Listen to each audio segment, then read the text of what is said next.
Hi everyone, welcome back to the bonus session of Wegovy Life After the Sleeve.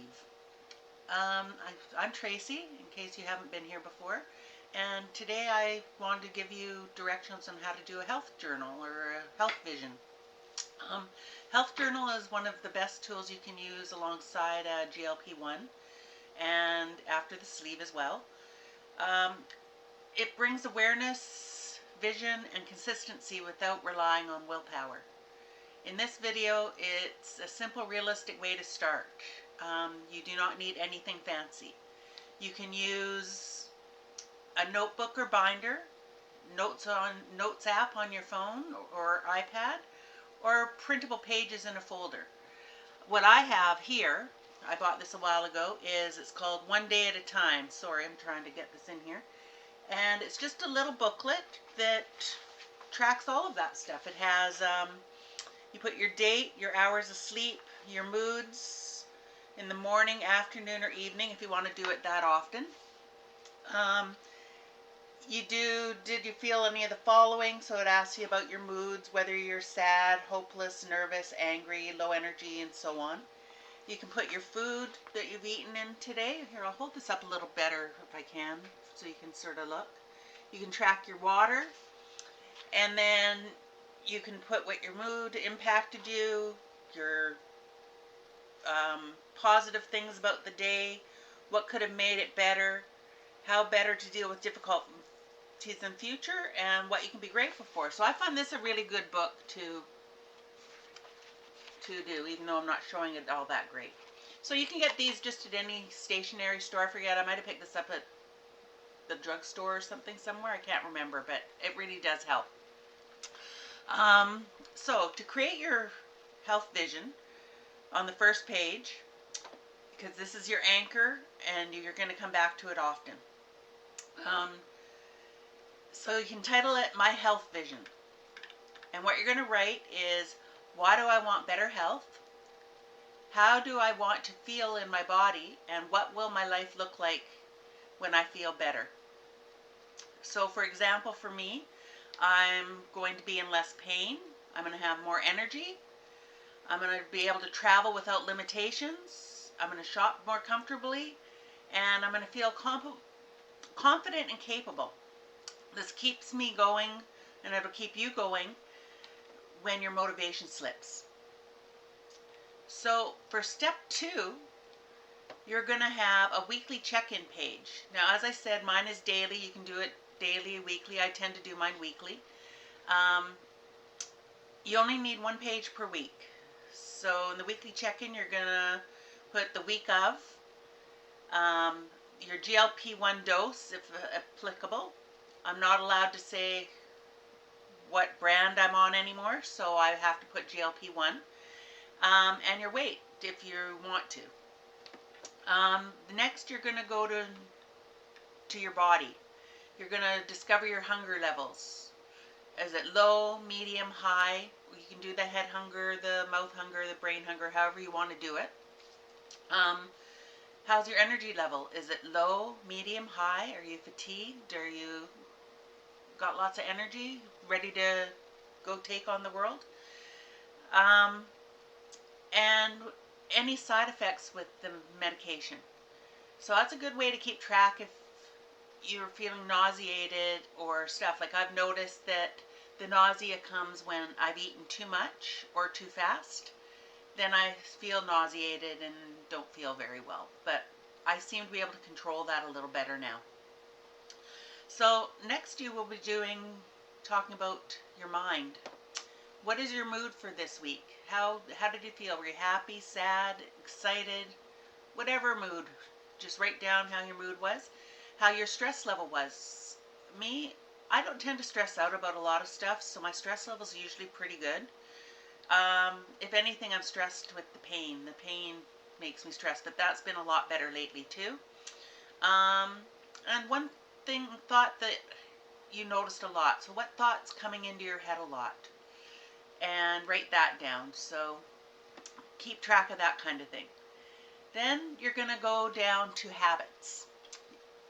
You're going to, have you followed an eating structured plan. So yes, mostly no. So just so if you're doing a structured eating plan, how are you doing? If you're just cutting calories, how are you doing? I know I keep track of my calories on the Google app. I just write in or punch in what I've had, and I've been averaging. I try to get at least 1,000. There's some days that I've had around 800 or 900, but overall I get to 1,000 to 1,200. I try. Um, what movement did you do? Any kind helps. If you live in a snowy area, shoveling the sidewalk, shoveling the driveway. I don't live in a snowy area. I can go for walks. Sometimes I go, if it's a pouring rain or windy, I'll go for a walk at the mall. With my job, I'm on the ferry 3 times a week. I walk laps on the ferry, and I've added stairs in. So just any kind of movement that you're doing. Like parking farther from the store. That's another one too. And then having to walk a little further to get into the store. So next you're going to do a win of the week. Something I'm proud of. So this week, something I was proud of is that I actually haven't thought about it that much, so let's think about that. This week I was proud that I went to my gym both times, because the last week I went away and I was going to come in on a different day and I didn't go. So this week I am proud that I did that. Oh, and I'm proud that I included the steps in on my workout. So that was the other one. Food awareness. This isn't tracking or policing your food. This is about patterns and not calories. So what is your eating pattern? So I discovered on the 0.5 that I'm not hungry at all, and I wasn't eating unless I was hungry. So I ended up taking in about 700 calories, or between 700 and 800 calories the one day, and wondered why I was feeling off and dizzy. So write that kind of thing down. Try different things that you're doing that's going to work for you for a lifetime. So like I said, I eat high protein, so I stick with my high protein, but I also like my bread and that, so I do that too. So just like I said, keep track of your patterns, what you're doing, and is it working? Are you losing weight with your pattern? Or could you switch it up a little and do something else to start losing weight? You can write what felt satisfying, what didn't sit well, times I ate when you weren't hungry, times you stopped early. Example, lunch kept me full for hours. I ate past the fullness when distracted. So no judgment, just noticing. So you're not judging yourself, you're just noticing what you did. So step 4 are feelings and the trigger page. Use this when something feels off. Write what happened, what did I feel, what did I do in response, and what might help next time. This helps separate your moods from emotions from food. Okay? Because you want to figure out, I find how everybody says, well, what were you feeling when you ate? And it's like, well, I wasn't really feeling anything. I can't distinguish between boredom and a habit and stuff like that sometimes. So this sort of helps you maybe figure out your emotions a little bit more when it comes to the food around you. Was I eating just because the food was there, or was I eating because I was hungry? Last night was my son's birthday dinner, and we went out for barbecue. And I had 1 rib and then a tablespoon of the sides to try them. And then I was picking at the fries just because they were there. So that's something that I noticed that I did, is because they were sitting beside me, I kept picking at them. And that's something that, one of the habits I need to break. Step 5, willpower and planning page once a week. So this is where change happens. Answer what decisions felt hard this week. What can I make easier next week? And what can I plan or prep ahead?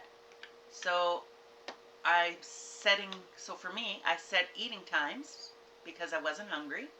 I'm keeping my protein ready. If anything, like this morning, I'm having a eggnog protein from Good Protein. And I'm reducing decision fatigue because I plan ahead. I planned ahead for the barbecue last night. I'm going to a Christmas party tonight and I'm planning ahead. I know what the restaurant serves.